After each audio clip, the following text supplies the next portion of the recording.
Hello అండి.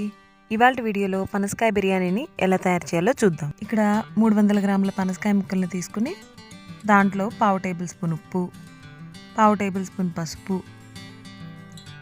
1 table spoon కారం,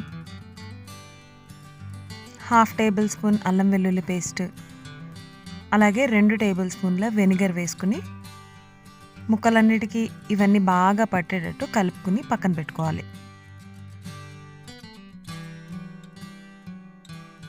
ఇప్పుడు ఈ పనసకాయ ముక్కల్ని ఒక అరగంట సేపు పక్కన పెట్టేద్దాం. ఇప్పుడు ఒక గిన్నెలోకి 1/2 కేజీ వరకు బాస్మతి రైస్ తీసుకుంటున్నాను. 1/2 కేజీ అంటే ఇక్కడ నాకు 1.5 గ్లాస్ వచ్చిందనమాట. ఇప్పుడు దీంట్లో కొన్ని నీళ్ళు పోసి నీట్గా కడిగేసుకుని నీళ్ళన్నీ వంపేయాలి. ఇప్పుడు ఈ బియ్యంలో ఇంకొన్ని నీళ్ళు యాడ్ చేసుకుని ఒక అరగంట పాటు నానబెట్టుకోవాలి. ఇప్పుడు 2 టేబుల్ స్పూన్ల ధనియాలు, కొంచెం బిర్యానీ పువ్వు, ఒక బిర్యానీ ఆకు, అనాస పూలు, సోంపు, దాల్చిన చెక్క, 4 యాలకులు, జాపత్రి, జీలకర్ర, లవంగాలు తీసుకోవాలి. ఇప్పుడు ఒక ప్యాన్లో 2 ఇంచుల దాల్చిన చెక్క, 5 లవంగాలు, 2 అనాస పూలు, కొద్దిగా బిర్యానీ పువ్వు, ఒక బిర్యానీ ఆకు, చిన్న ముక్క జాపత్రి, 5 యాలకులు, 1 టేబుల్ స్పూన్ జీలకర్ర, 1 టేబుల్ స్పూన్ సోంపు, అట్లాగే 2 టేబుల్ స్పూన్ల ధనియాలు వేసుకోవాలి. వీటిని స్టవ్ మీద పెట్టుకుని సన్నని మంట మీద మంచి సువాసన వచ్చే వరకు రోస్ట్ చేసుకోవాలి. వీటితో పాటే ఒక 10 నల్ల మిరియాలు కూడా వేసుకుని వేయించుకోవాలి. ఇప్పుడు స్టవ్ ఆఫ్ చేసేసుకుని చల్లగా అయిన తర్వాత వీటిని ఒక మిక్సీ జార్లోకి ట్రాన్స్ఫర్ చేసుకుని మెత్తని పౌడర్ లాగా గ్రైండ్ చేసుకోవాలి.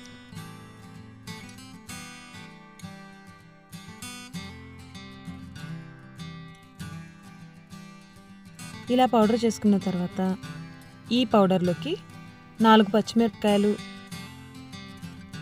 అట్లాగే 2 ఇంచుల అల్లాన్ని చిన్న చిన్న ముక్కలుగా కట్ చేసుకున్న ముక్కలు వేసుకోవాలి. వీటితో పాటే 10 నుంచి 12 వరకు వెల్లుల్లి ముక్కలు కూడా వేసుకుని మెత్తగా గ్రైండ్ చేసుకోవాలి. చూసారు కదా, ఇట్లా గ్రైండ్ అయితే చాలన్నమాట. ఇప్పుడు ఒక ప్లేట్లో 10 జీడిపప్పుని ముక్కలుగా చేసుకోవాలి. కొంచెం కొత్తిమీర తరుగు, 1 టమాటా ముక్కలు, గుప్పెడు బఠానీలు, కొంచెం పుదీనా తరుగు, కొంచెం క్యారెట్ ముక్కలు తీసుకోవాలి. దాంతోపాటే 100 గ్రాముల వరకు పెరుగు కూడా తీసుకోవాలి. ఇప్పుడు బిర్యానీ చేయడానికి అడుగు మందంగా ఉన్న ఒక గిన్నె పెట్టుకుని దాంట్లో 4 టేబుల్ స్పూన్ల ఆయిల్ వేడి చేయాలి.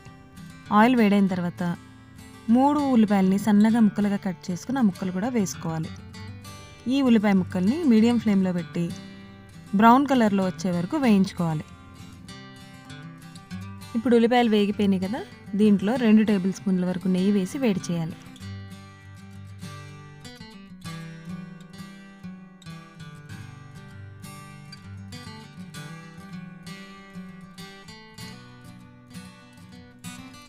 ఇప్పుడు దీంట్లో 1 ఇంచు దాల్చిన చెక్క, చిన్న ముక్క అనాస పువ్వు, 2 యాలకులు వేసి ఒక్కసారి వేపుకోవాలి.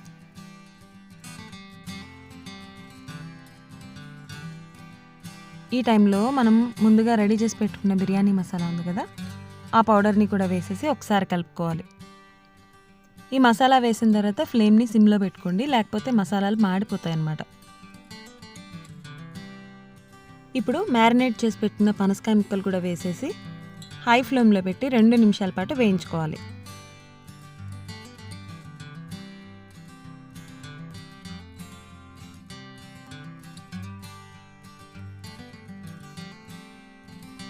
ఇప్పుడు మూత పెట్టేసి ఫ్లేమ్ని మీడియంలో పెట్టుకుని 5 నిమిషాల పాటు మగ్గించాలి.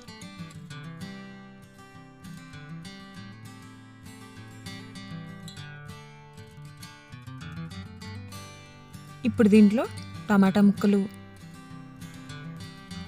క్యారెట్ ముక్కలు, కొత్తిమీర తరుగు, పుదీనా తరుగు, పచ్చి బఠానీలు వేసుకోవాలి. మీకు కావాలి అనుకుంటే బంగాళదుంప ముక్కలు కూడా వేసుకోవచ్చు. వీటిని వేసేసి ఒకసారి మీడియం ఫ్లేమ్లో చక్కగా కలిపేసుకుందాం.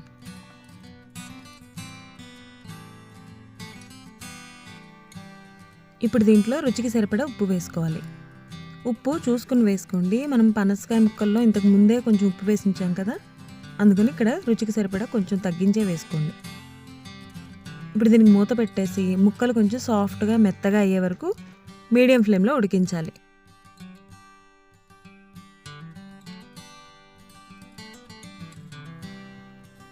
ఇప్పుడు పనసకాయ ముక్కలు మెత్తగా అయినాయి కదా, దీంట్లో 1 టేబుల్ స్పూన్ కారం వేసి కలుపుకోవాలి.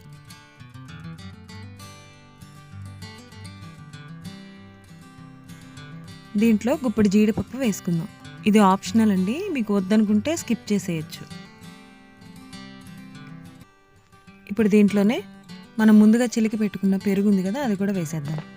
వేసేసి ఇది పెరుగు ముక్కలన్నిటికీ బాగా పట్టేటట్టు కలుపుకోవాలి.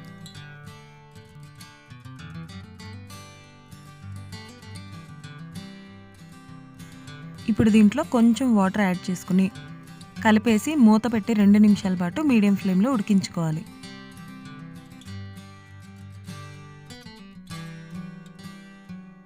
ఇప్పుడు పనసకాయ ముక్కలు 75% ఉడికిపోయాయి.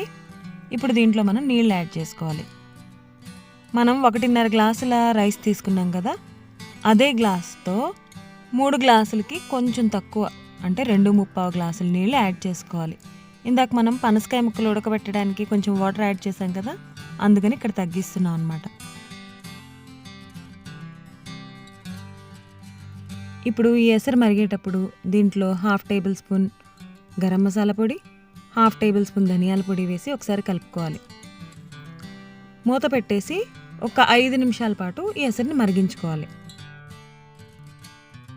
ఇప్పుడు ఈ వాటర్ చక్కగా మరుగుతుంది కదా, దీంట్లో మనం ముందుగా నానబెట్టుకున్న బాస్మతి రైస్ ఉంది కదా, దాంట్లో నీళ్ళన్నీ వంపేసి ఆ రైస్ని జాగ్రత్తగా వేసి ఒక్కసారి కదపాలి. ఇప్పుడు దీనికి మూత పెట్టేసి 5 నిమిషాల పాటు హై ఫ్లేమ్లో ఉడికించుకోవాలి. ఇక్కడ మన రైస్ 70% వరకు ఉడికిపోయింది. ఇప్పుడు ఒక్కసారి కొంచెం జాగ్రత్తగా కదిపి పైపైన మూత పెట్టేసి మరొక 5 నిమిషాల పాటు లో ఫ్లేమ్లో ఉడికించుకోవాలి. ఇప్పుడు స్టవ్ ఆఫ్ చేసేసి ఒక 5 నిమిషాల పాటు అలాగే వదిలేయాలి. దాని తర్వాత మూత తీస్తే చూసారా మెతుకులన్నీ ఎట్లా విడివిడిగా ఉన్నాయో, ఒకదానికొకటి అంటుకోకుండా ఎంతో టేస్టీగా ఉండే పనసకాయ బిర్యానీ రెడీ అయిపోయింది. దీన్ని మీరు కూడా ఒకసారి ట్రై చేసి ఎలా వచ్చిందో కమెంట్ సెక్షన్లో మాకు తెలియజేయండి. ఈ వీడియో కనుక మీకు నచ్చినట్లయితే ఈ వీడియోని లైక్ చేసి మీ ఫ్రెండ్స్ అండ్ ఫ్యామిలీకి షేర్ చేయండి.